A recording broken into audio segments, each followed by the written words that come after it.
श्रीगुरुभ्यो नमः। हरिः ओम। श्रुतिस्मृतिपुराणानामालयं करुणालयं नमामि। यस्य निःश्वसितं वेद यो वेदेभ्योऽखिलं जगत् निर्ममेतमहं वन्दे विद्यातीर्थमहेश्वरम्। ॐ नमो भगवते रुद्राय। ओम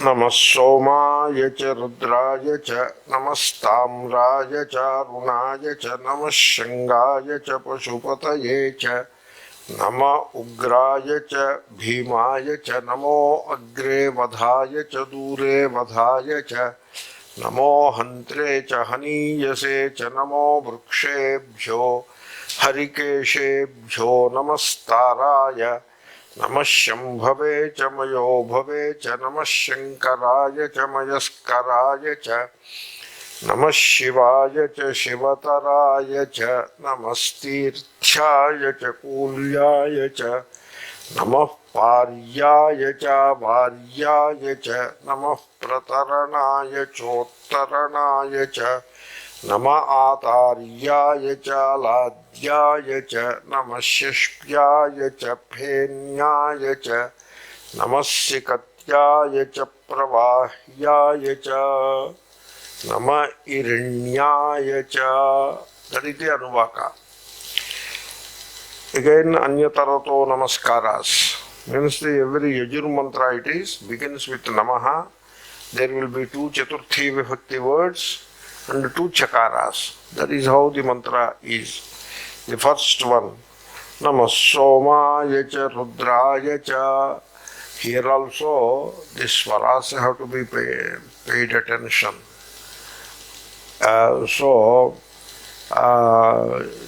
Unless you pay attention, swara can go wrong. Okay. Padachedam. Namaha Somaya cha Rudraya cha. So prostrations unto Soma. Now who is Soma? The Tekakara, to tell you frankly, I am disappointed. He converted the Veda mantra into Puranic meaning. He says, Umaya sahavartate iti somaha tasmai. Now, in Veda, there is no Uma. There is no Kailasavasi, there is no Parvatipati, that is all Purana. Now, in Veda you have Devatas, Vasavo, Rudra, Adityaha, etc. Then the Soma Devata is there. Soma in Veda is the moon and the Soma creeper. That is what Veda is. And so, Umaya Sahavartate iti Somaha, that sounds a bit odd. Okay, at least for me it sounds odd. But what happened is, as the religion evolves, so the Veda mantras are converted into Puranic structure, they are fitted into Puranic mythology and Puranic rituals also. The same mantras are brought into Puranic rituals. In view of such an evolution, the Vidyaranya Swami, who is very recent really, and so by his time this evolution has happened, and therefore he went along that stream. And so now you have the word Soma explained that way. I prefer to avoid that meaning. And so Soma is the moon. So Lord Rudra manifests as the moon. And also Lord Rudra manifests as the Soma creeper. Now what is the Soma creeper? There is no exact opinion about it. Among academicians, they have identified 3-4 creepers as the Soma. One of them is Soma creeper. And then Vaidikas, the people who perform Soma Yaga, the 5-day ritual, they perform Soma Yaga, but unfortunately, they don't know what is Soma.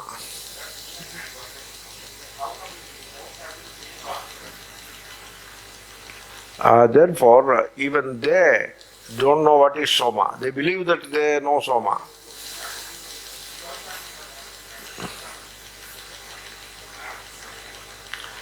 So, what they are doing is, they don't know what is Soma, and therefore they don't get it also. When you don't know what is the particular creeper, how will you get it? You cannot. And therefore they are doing the Soma Yaga with a substitute. The substitute is Putika. Putika is the name of the creeper which is substituted for Soma. And Putika is, how to translate it? It is a leafy vegetable that people eat with food. In South India they eat it, even North also maybe. I can give it a Telugu word, so Batsali it is. So that is the Putika, and that is used as a substitute for Soma. That is how I understand. Anyway, so this is the word Soma. Then Rudrayacha. The word Rudra is well known. In fact, Namaste Rudra, there itself the word Rudra was explained. Rodana Hetuhu. The one who makes us suffer, makes life miserable to us. The punitive aspect of Ishvara is the Rudra. And so in mantras, the repetitions are to be expected. And so, prostrations unto Rudra. And here the Bhattavaskara, he has maintained some faith, some commitment to the Veda mantras when he said Chandratmane. Okay? And then Somayagatmane. So he has maintained it.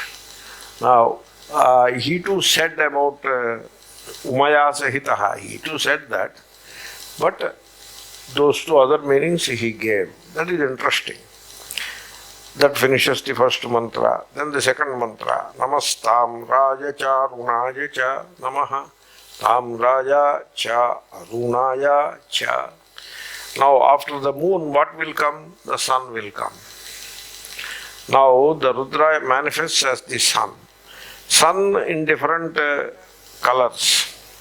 So when the sun is rising, very ruddy the sun is. That is Tamraya. And as the day moves forward, the sun goes up and up, the red color will come down.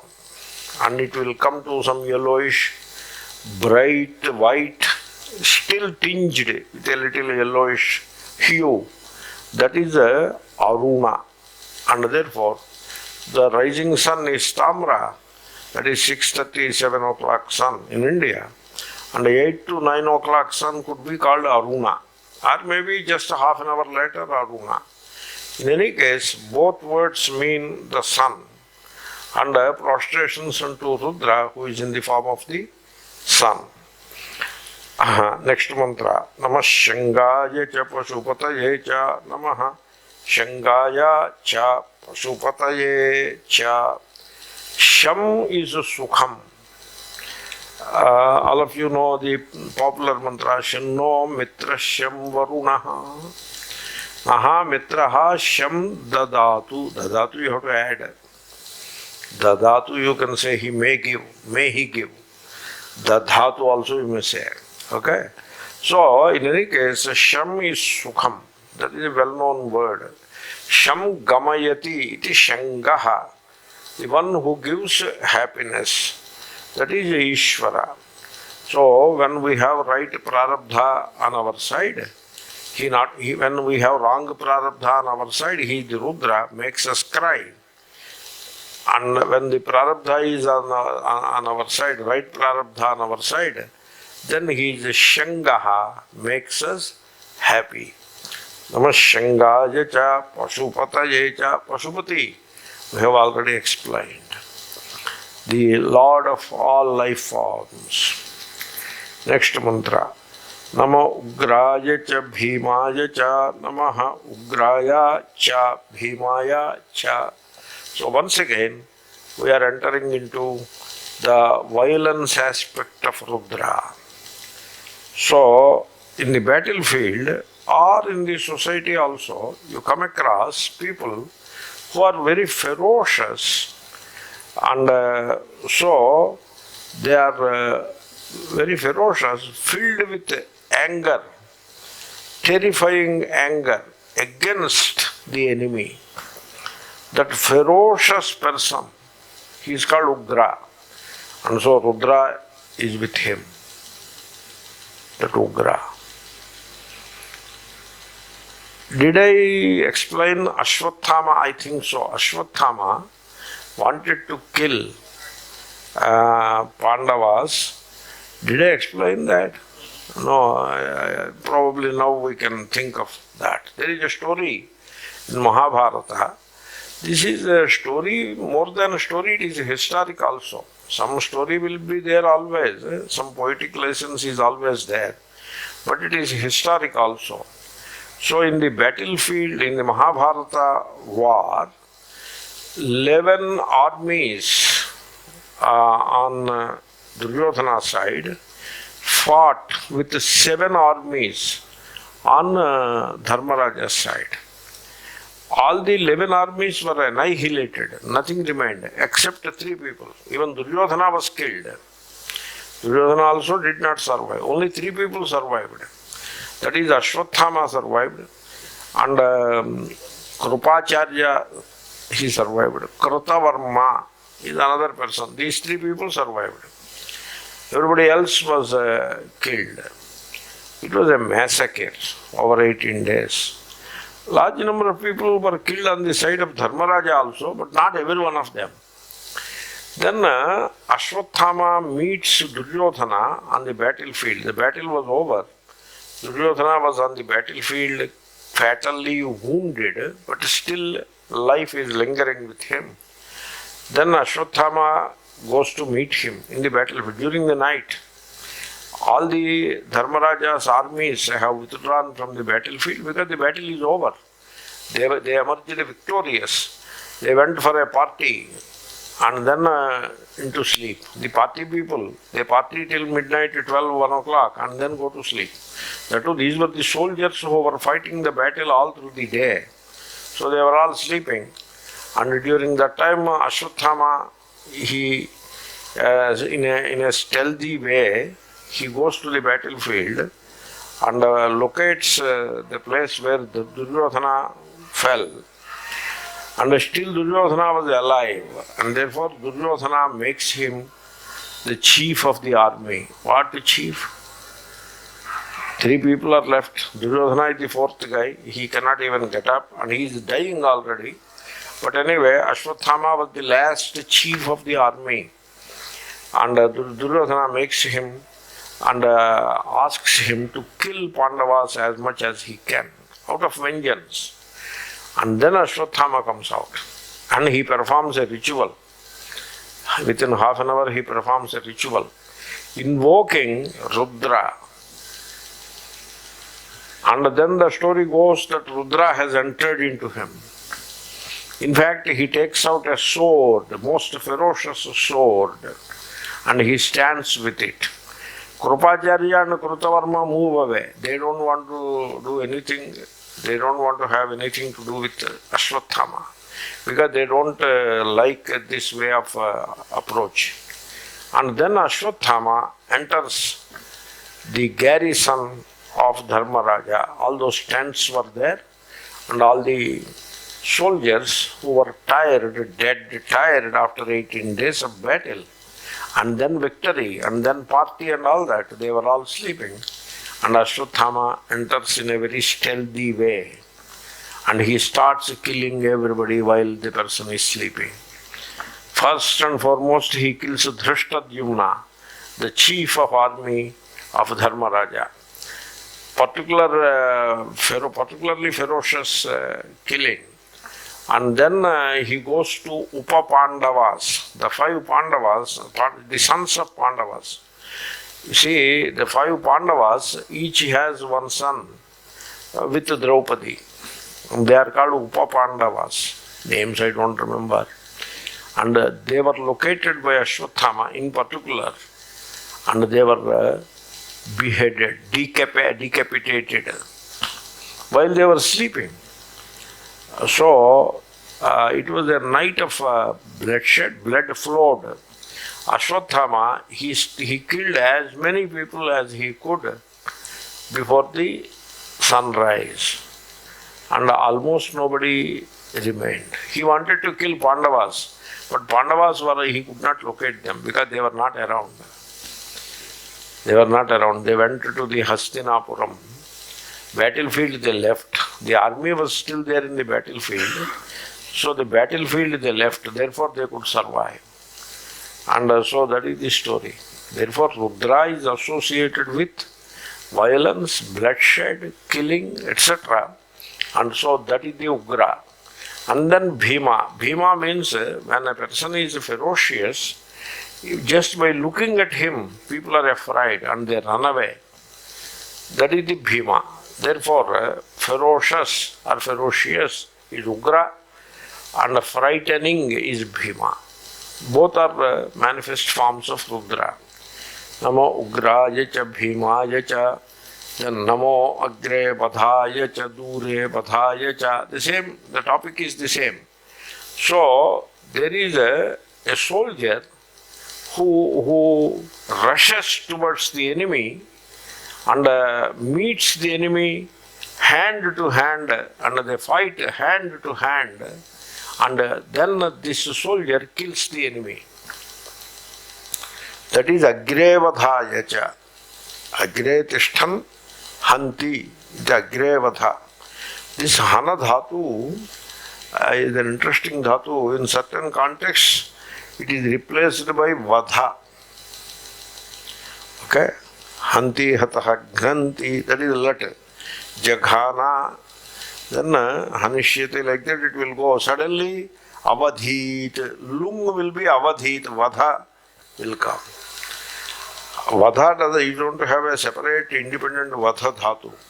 Vadha is the Adesha for the Dhatu Hana. And this Vadha is like that. Agre Vadhaya cha Agre Hanti. Iti Agre Vadha. Agre Vadhaha Tasmai. So he attacks the enemy.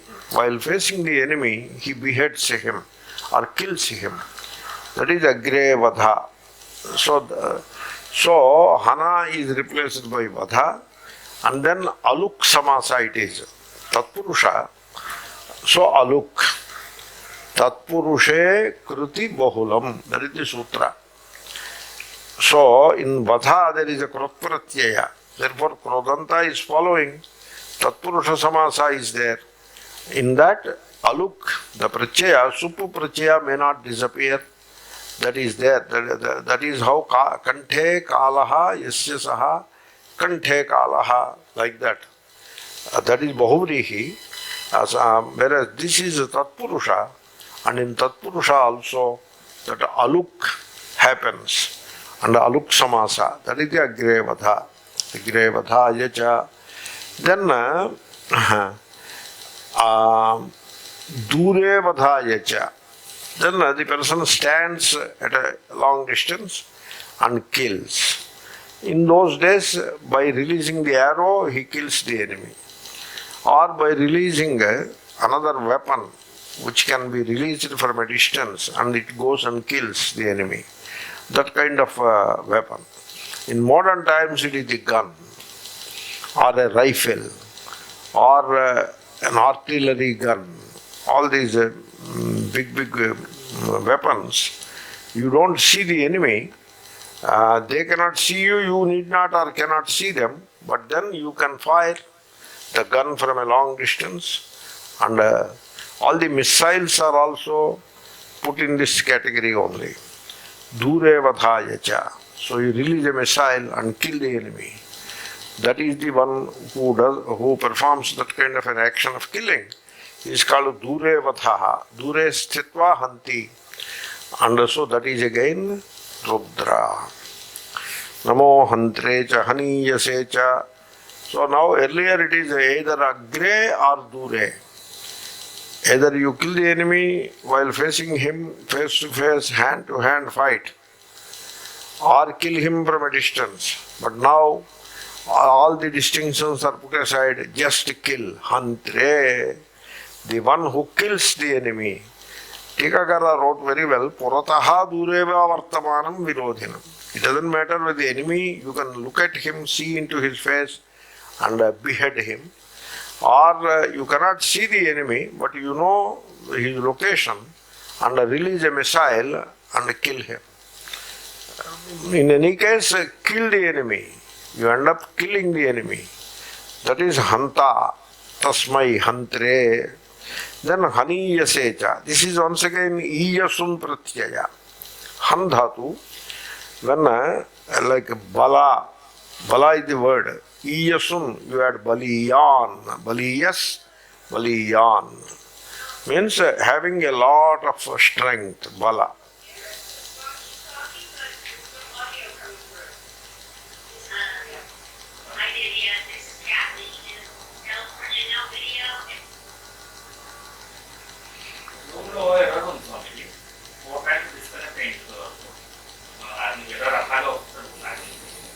So, shall I continue?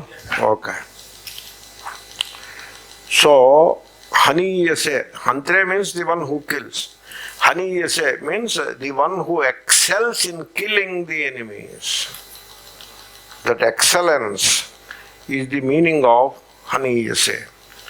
So, the idea is here, Vijayaranya Swami, he quoted a statement from Gita. Mayaivaite nihata purvameva nimitta matram bhava savyasachin. That is the 11th chapter. So Shri Krishna tells Arjuna, hey Arjuna, you release the arrows, you are not killing. Your job is to release the arrows. Killing is done by me. I have already killed them. And you just release the arrows and they will be felled. And you will get the credit for killing the enemy. Whereas the real killer myself. That is what Shri Krishna says. So that's why the Vedantic vision, Nayam Hanti Nahanyate. The one who slays does not slay. The one who is slain is not slain. Because, why so? Because Atma can neither kill nor can be killed. So, if you go to the Vedantic vision, there is no slayer, there is no slain. But in our divisive thinking, I am different from that person, every person is different from every other person. So that is the divisive thinking. In that thinking, one person kills the another person. Okay? Therefore, the real killer is Rudra. Okay? Not the person whom you assume to be the killer. All murderers are Rudra. Okay? Now, should we put them behind bars or not? We have to put them behind bars. That is the law of the land. That is the law of the land. But the vision is, the real killer is Rudra. That's why, suppose somebody has killed a relative. Generally, people will have a grudge against the one who killed. Oh, he has killed our person, like that. They want to take revenge. They want vengeance. Whereas those who know better, they don't want to take any vengeance or any such thing. Because the real killer is Rudra. Atma can neither be killed nor can kill. That is anyway there. So if you know that Atma can neither be killed nor can kill, then you need not bother about this killing and all that. But assuming that there is a killing, it is not Atma, the person really got killed, then it is not the other person who killed, it is Rudra who killed. And therefore, the other person is only Nimitta Matram. That's why if you talk with a murderer, a person who committed a murder, I happened to do that. The other day I was mentioning, but now I am again mentioning. The other day I met a person inside the Charlapalli jail who was there for the last 15 years because he committed a murder. So I was asking him about his crime, and he was telling me, it happened, I did not do it, it all happened. That is what he was telling. So he was convicted of murder. He knows that he has killed him. He himself has killed him with his own hands by wielding a weapon and all that. All that he agrees. And he has accepted the punishment also, and he is undergoing the punishment, life imprisonment. But when he opens his heart, he tells this, it happened, I did not kill. It all happened that way. I do not feel that I have killed. I will never be able to kill anybody. I don't know. Even at that time, I don't feel that I have done the job. It all happened. So, therefore, even a murderer, a convicted murderer, when he looks into his heart, he doesn't feel that he has killed. You see, you should not misconstrue what I am saying. I am not trying to justify killing and all that. We don't justify killing. Only at the same time, we don't justify revenge against the person who he has supposedly killed. That is, we are looking at it in a very philosophical way. Two ways of looking at it philosophically. One is Nayam Hanti Nahanyate, the vision of Gita, Atma. Therefore, there is no killing. Therefore, you need not apportion the blame, etc. The second way of looking at it is assuming that the Jagat is real, people are different, people are real, and one person has really killed the other person. Then it is the Rudra who has done the killing. Another way of looking at it. All this doesn't go against the government's punishing the murderers. That is a different thing, this is different. Anyway, so, haniyase, this han dhatu, iyasun pratyaya. Okay? So that is how you got haniyase. In fact, hantru plus iyasin, hantrecha, that is hantru. Hantru chaturthi hantre. Hantru then who excels in killing, that is hantru iyasin. That when iyasun prachaya is there, that true disappears, true vanishes. And therefore hantru, true will go han iyasun, haniyas, haniyan, chaturthya kavachanam haniyase. Namo hantre cha haniyase cha. Namo, that completes the topic of bloodshed, violence and all that. We are now going into, suddenly jumping into another topic. Namo vrukshebhyo harikeshebhyaha. We have seen that.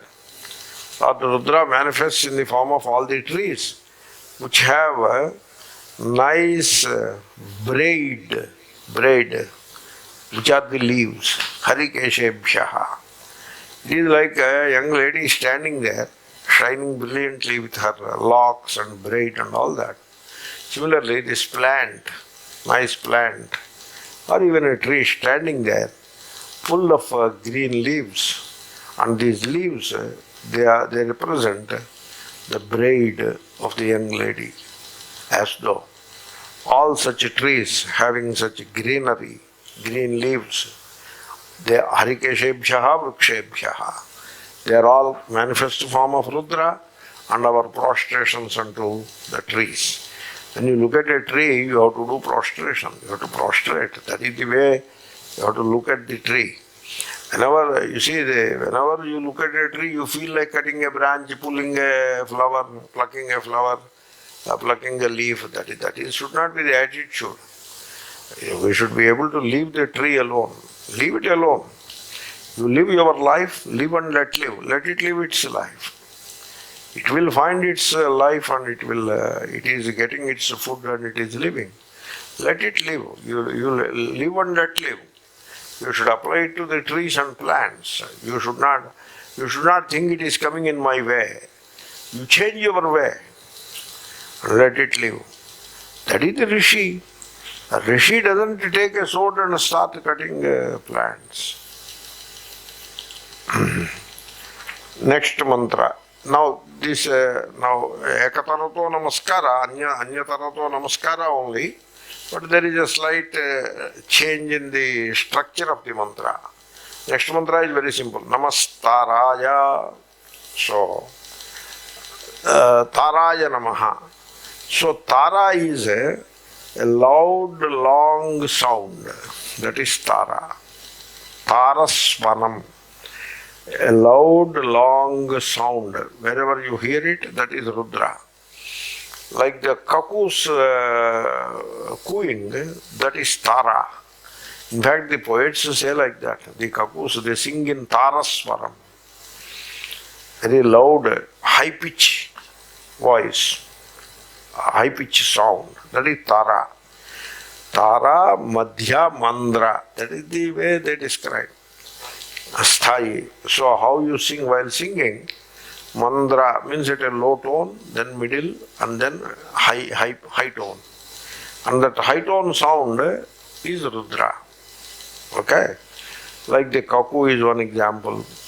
And then suppose somebody is shouting, hey, in villages they shout like that, hey, like that they shout. The shout which is in high pitch is Tara. Then you want to, in a general sense I told, because Sarvo Hyesha Rudraha, all this is Rudra. Now you want to put some religious content into it, then Tara is Pranava, Om.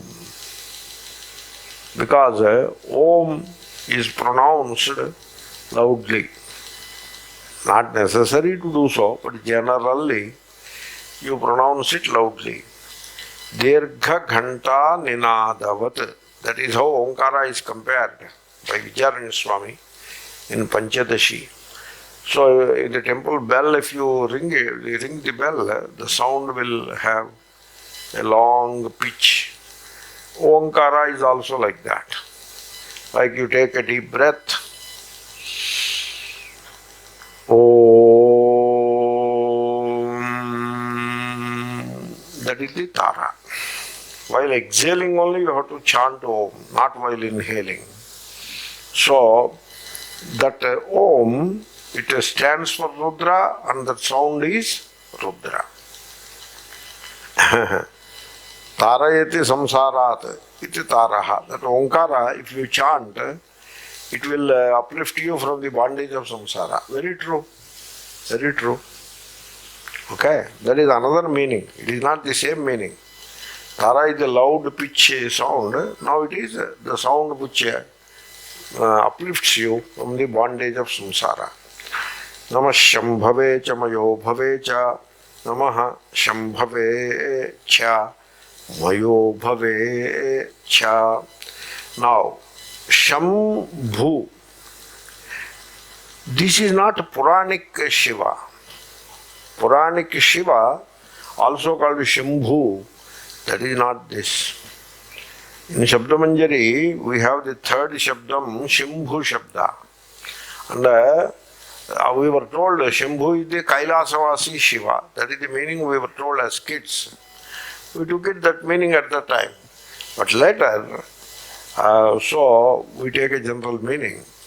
Shambhu. Bhu is bhavayati utpadayati. The one who creates happiness is Shambhu. Therefore, the one who makes you happy, when you experience that happiness, it doesn't come from outside. It looks as if it comes from outside. That is the feeling that people have. This is the moha.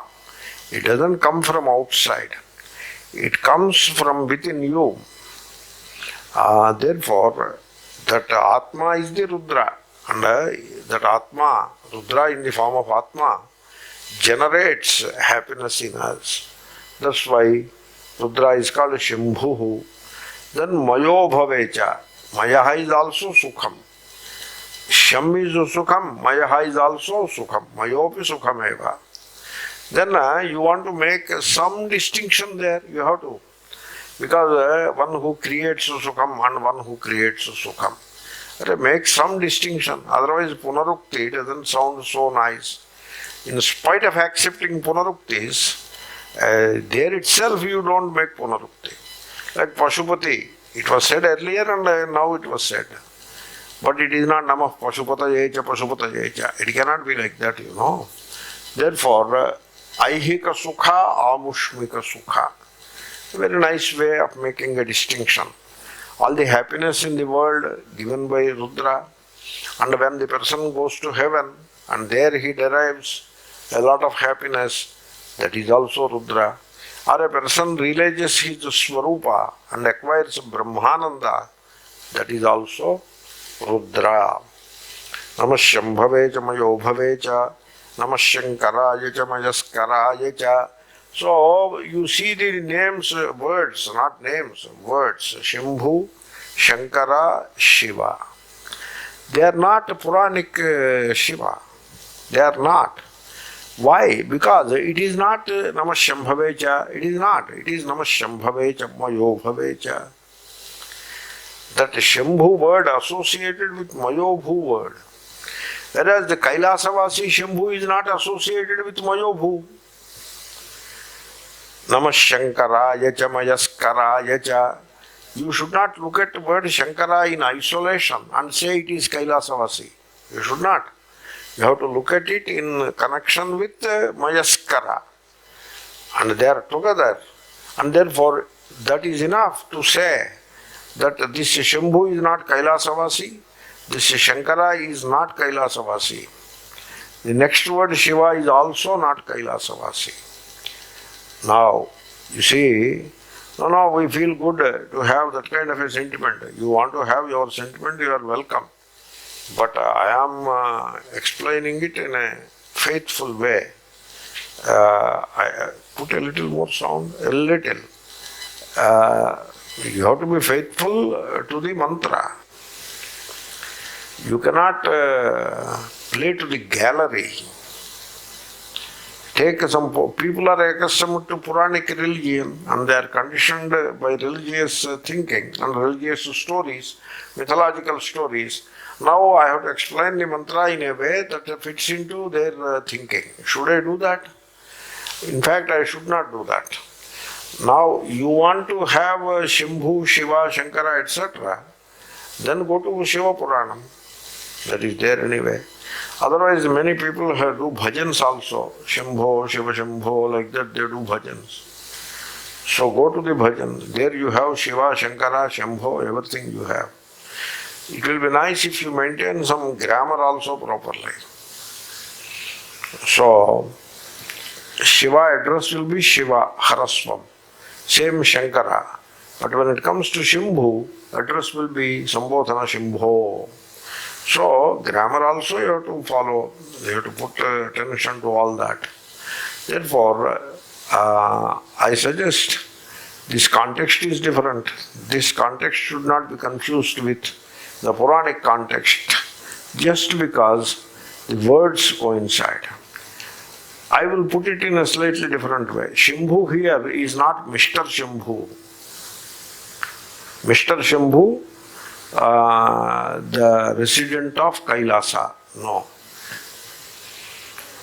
Then Shankara here is not Mr. Shankara, the resident of Kailasa. Shiva here is not Mr. Shiva, the resident of Kailasa. Now what about Vishnu? Vishnu in Veda mantras is not Mr. Vishnu, resident of Vaikuntha. Because the mantras have a different approach, they have a different origin, different approach, different meaning. This Mr. Shiva and Mr. Vishnu, you want to interpret mantras in that language? It is wrong. You know why? Because the very Mr. Shiva, Mr. Vishnu concept itself is wrong. That has created a schism in Hinduism. People end up believing that there is one Mr. Vishnu there who comes down occasionally, avatara, and then Mr. Shiva, he has his own avatars. So the whole thing is very confusing and very misleading also, that creates an avoidable schism in the religion. and you can see it at the social level also. Therefore, we have to, when we interpret, when we explain the mantras, we have to keep in mind the vision. You should be faithful to the mantra, and also you have to keep in mind the glory of Hinduism in its unified form. All these things you have to keep in mind. So now Shankaraya, Mayaskaraya. Bhu and Kara is one and the same. Sham bhavayati iti shambhuhu, sham karoti iti shambhuhu. So Namah Shambhaveja Mayo Bhaveja, meaning is repeated. Namah Shankaraya cha Mayaskaraya cha.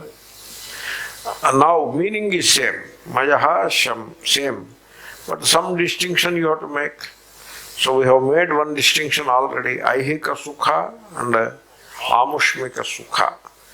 In the first mantra, we have made the distinction. In the second mantra, you make another distinction. So Vishaya Sukha, Atma Sukha. Sham is Vishaya Sukha. So the one who gives sense pleasures to us. And the one who gives Atmananda or Brahmananda to us. That is Mayaskara Yacha. Some small distinction. So this way we have seen four Sukhas. Ahika Sukha, Amushmika Sukha, Vaishayika Sukha, Moksha Sukha. All these Sukhas, happiness, are indeed bestowed upon us by Lord Rudra. Okay. Then, interestingly, Bhattabhaskara makes an interesting comment. Wherever you see happiness, wherever, a dog is happy when it got some food.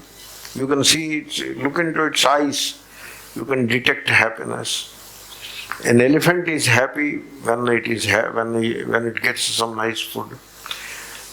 A bird is happy when a monkey is happy when it gets a fruit.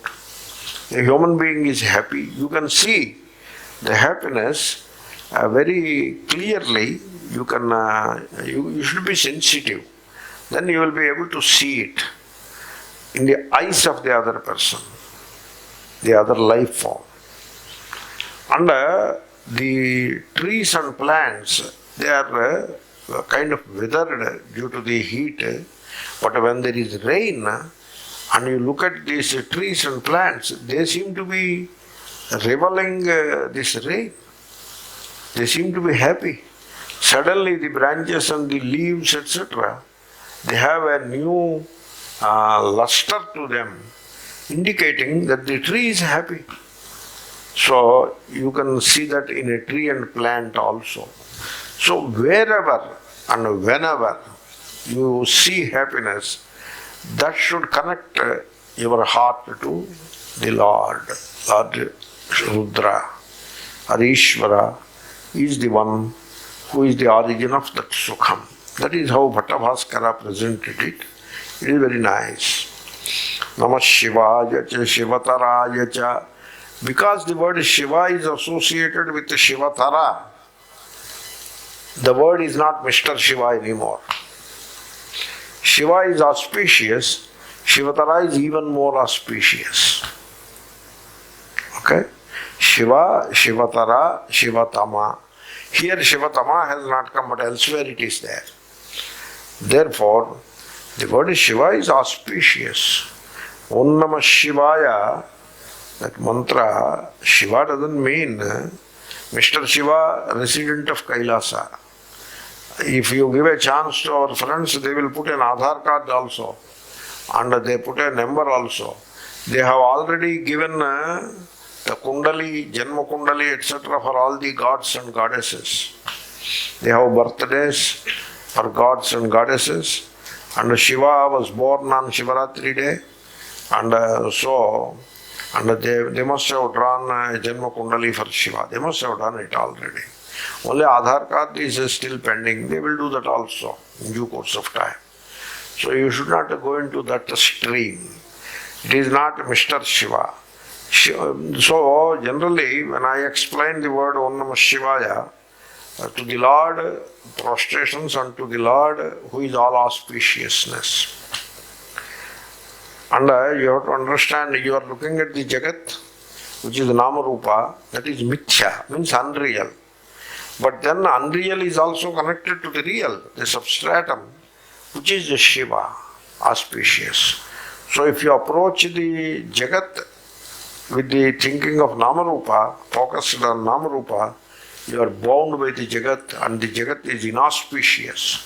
Whereas if you approach the same Jagat with the focus on the substratum by dismissing the Namarupa, the same Jagat emerges as the Brahman, and it makes you a Jnani, one with Ishvara. Therefore, look at Jagat as Namarupa and different, it binds you. Look at Jagat as the substratum Ishvara, it liberates you. And therefore, Jagat is inauspicious when looked upon as Namarupa. And Jagat is auspicious when looked upon as the Sat, Sadeva, as the being which appears as the Jagat. Okay? That is the Shiva.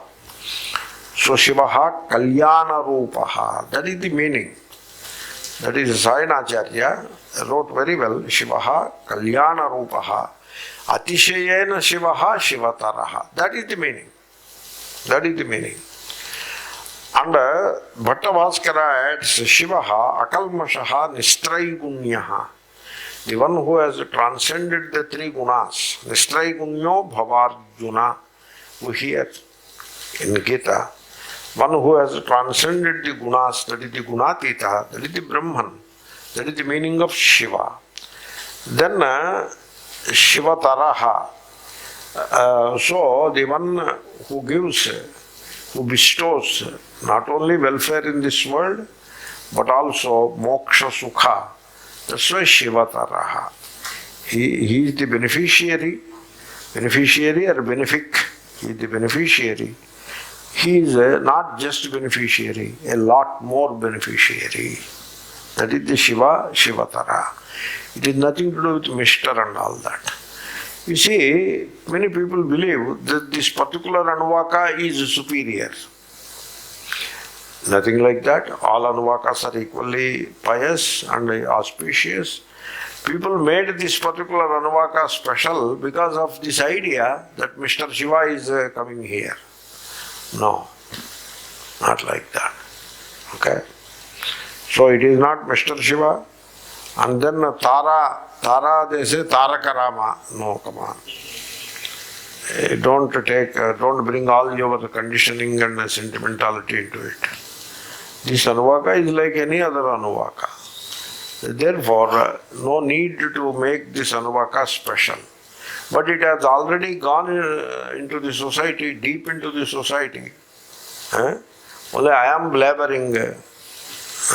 It has gone deep into the society. They have made it Shiva, Mr. Shiva, and they made it this Anuvaka very special. And now I am saying it is neither. Now it is up to you. Please think about it. That is one topic. Now a new topic. Om Namastirthyaya cha Kulyaya cha. Okay. Now there is a river before you, sacred. All rivers are sacred. You need not mention one name like they do here. Not necessary. All rivers are sacred. And therefore the river which is sacred, which is very close to you, you are standing on the bank. You may even go and take bath in it. And so Lord Rudra abides in that river. Tirthe bhavaha iti tirthyaha. Tirtha Shabda also, the preceptor, the one who teaches, is also called Tirtha. That's why the two students who have studied under the same preceptor, they are called Satirthya, same preceptor. So in the preceptor is not the person. So the student should not assume the body identified person as the preceptor. And the preceptor also should not assume that he, the body identified person, is the guru. That becomes gurudom. You should rise above all that. Here the real preceptor is Ishvara. Okay? Ishvara is the Guruhu, Gurunam Guruhu. Okay? And that is the meaning of Tirthya, Tirthe Bhavaha. Then Kulyaya cha. Generally, though I gave the meaning of Guru to the Tirtha, but now I am putting myself on the hold. You have to connect it to the next word. And when you connect it to the next word, the Guru meaning is out. Because it is Kulyaya cha, Kule bhavaha. Now Rudra abides in the flow of the river, and Rudra abides on the bank also. Now suppose you give one meaning Guru to the word Tirtha, then what will you do with the other? They are together, you know. Therefore, better to avoid that meaning. Having given it, I have traced my steps back. Okay? Leave it as a Tirtha, the river and the river bank. Both are the abodes of Lord Shiva. Next mantra. Namah Paryaya cha Varyaya cha. So Padacheda I am giving. Namaha Paryaya cha Varyaya cha. You see, there is a river. The other side bank is Para and this side bank is Avara. Suppose you are standing on the other side, then that becomes Avara, this becomes Para. And Rudra abides on both banks. That is the context. Okay? Now, you see, here Vijayaranya Swami suddenly gives some new meaning to one of the words. I suggest, don't do that, just leave it like that. Samsara, Samudram and all that. You are looking at a river, that is the topic. That bank versus this bank. Both banks are the abodes of Lord Rudra. Namah Prataranaya Chottaranaya cha. Now, you can drop that river topic and go to another meaning, or you may even try to stay with that river topic. Suppose you want to cross the river, you are able to cross the river. There the Rudra's grace is there, that's why you are able to cross the river. Okay? Instead of losing life somewhere in between the river, getting drowned, etc., you are able to cross the river. And somebody helped you to cross the river, You see, nowadays you have bridges across the rivers, but in our childhood there were no bridges. And therefore we used to cross by boat from this bank of the river to the other bank, Godavari, etc. And the boatman who helps you to cross the river, he is the Pratarana. And so Rudra is in the form of that boatman. Or you can say, suppose you take a mantra and you chant it, that helps you to cross the samsara, then that mantra you can call Pratarana. That is, in that mantra Rudra is there. That is the meaning given by Sayanacharya. Then Uttaranaya cha. Suppose you are drowning in the river and somebody pulls you up, that Uttarana, that one is Ishvara. Okay, he has protected the life. And all these divers, etc., when a boat sinks, they jump into the river and they swim and pull out the person before he died. And that is how saved the life. That is the Uttarana, and he is Rudra.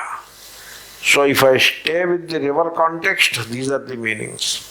If I can move away from the river context and take the samsara, samudram and all that, then the one who uplifts you from the bondage of samsara is Uttarana. Nama Ataryaya cha Aladhyaya cha. Namaha Ataryaya cha Aladhyaya cha. So, you see, you cross the river and come back. You come back. So coming back is Atara. And so you cross the river, finish your job and you are coming back. That is Atara. And in that Atara, in the coming back from the other, in those days, you cross the river by boat, go there, finish the job and come back. And in that coming back, Rudra is there. He is Ataryaha. Then Aladhyaha. Okay? So now let us leave this river topic Now the river topic is over. Coming back is, you go to heaven and come back. That is Atara. Now leave the river topic alone. So go to heaven, having done punya, go to heaven, and punya is exhausted, the jiva comes back. In that coming back, there is Rudra or Ishvara. Then a person goes to heaven and he enjoys the pleasures there. And those pleasures are karma phala. And karma phala atti. Ala is the karma phala, adya atti. So the one who enjoys the karma phala and who gives the karma phala, again Ishvara. And therefore Ishvara is called Aladyaha. Okay? Alado jivaha. Karma phalamatti. It alado jivaha. Alade bhavaha. Aladyaha. Ya will come and Adi Vruddhi also come. So there is a jiva who is enjoying the karma phala. So who is going through the pleasure and pain cycle of the samsara, and in the jiva, Shiva abides. Shiva is the Brahman abides. And so that Brahman who abides in the jiva is Aladyaha. You see, in Kakinada when I was taking the classes, there was Swami Vivekananda photo behind. And there is a sentence written below, worship God in man. That is the exact statement by Swami Vivekananda. Therefore, in every jiva, in every life form, not just necessarily human being only, in every life form there is God. You worship that God. You worship that God. Which is superior? There is a human being and you worship the God in him. Make him happy, help him. If he is in difficulty, you bring him out of the difficulty. If he needs some help, do it. All the time, you are not doing service to another person like that. That is not the attitude. The attitude is, you are worshipping the God in the other person. It is not some NGO kind of service. Okay? It is worship of God in the other person. That is the greatest, that is the true religion. And so you worship God in man. What happens is that people are accustomed to worshipping God in graven images, and therefore they forget to worship God in the human beings. Okay, you see the person, he finishes his puja at home, government employee. He can come to the office at 10 and 30, 15 minutes this way, that way. Therefore, he conducts a lengthy puja because he can go to the office at any time. So he performs a lengthy puja at home, he worships the image, and then comes to the office, and he doesn't do service to the customer, to the people. He is connected to a job which is directly associated with the people's service, and he doesn't do it properly. And he takes a bribe also. Now, his religion, is it the true religion? It is a very, very unfortunate aspect of religion. On one side, he is worshipping the image, but he is not recognizing the God in the man. So, Jiva, Alada is Jiva. Jiva Bhavaha Shivaha. The Lord abiding in Jiva. We have to worship. You see, we have moved away from the river, that bank, this bank, etc. We have moved away, but then we are coming back. What to do? So, you have to stay with the river context. I did that for some extent, to some extent. Namah Shashpyaya cha Phenyaya cha Namah Shashpyaya cha Phenyaya cha. You have to say Pha. There is no Fa. Fa. Fa is not there in Sanskrit. That is in Urdu. Fa. Farak nahi hai. Urdu. Pha. You have to say Pa. Pa. Pha. They are washed, you know. So Pa. Pha. Ba. Bha. Ma. That is how you have to pronounce. Phenyaya. You cannot say Namah Shashpyaya cha Phenyaya. You should not say like that. Pha it is, okay? So Shashpa is on the bank of the river. You find grass, green grass. That is Shashpa. And Rudra abides in that. You see, while walking, there is grass. And we avoid it. We don't step on the grass.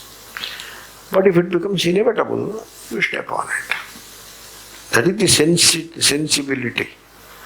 You can walk without stepping on the grass. Better you don't step on the grass. That is the sensibility. In small things, you have to develop it. It begins with small things. Phena, the river is there, the wind is there, so the foam comes from the waves. The waves break and then foam comes. That foam is Rudra. Rudra is, Phena is the foam. You look at that. English and Sanskrit. Phena, foam. You should not say foam. You have to say foam. And there in that foam, there is Rudra. Phenyayacha. The last mantra of the Anuvaka, Namasya Katyayacha Pravahyayacha, the river. In the river, there is a small stream of water flowing, and then there are sand banks. And in the sand banks, Rudra abides. And in the flow, Rudra abides. Sikatasu bhavaha sikatyaha tasmai. Pravahe bhavaha pravahyaha tasmai. Namasya katyaya cha pravahyaya cha. You see, here I notice Sikatam arhatiti sikatyaha. Pravaham arhatiti pravahyaha. That is what Sayanacharya says. See, don't assume that I am not devoted to Sayanacharya. It is not like that. But sometimes you feel that he writes better than that. He would have written better than that. Sikatam arhati mane kya hota hai? What happened is arharthe aprachaya. That is what he has in his mind. Arharthe aprachaya will come. But bhavarthe also aprachaya will come. Vane bhavaha vanyaha. Not vanam arhati iti vanyaha. So sikatayam bhavaha sikatyaha. Pravahe bhavaha pravahyaha. But he puts arhati. Means a very kind of nonchalant approach. He did not pay much attention. Some prachaya is there, so put arhati. In many places he puts arhati. That is a kind of a glossing over. And so we have to change if necessary. That finishes the Anuvaka. Next Anuvaka nama Irnyaya cha Om Purnamada Purnamidam Purnasya Purnamadaya Purnamevavashishyate Om Shanti Shanti Shanti. Today the lecture came on Zoom.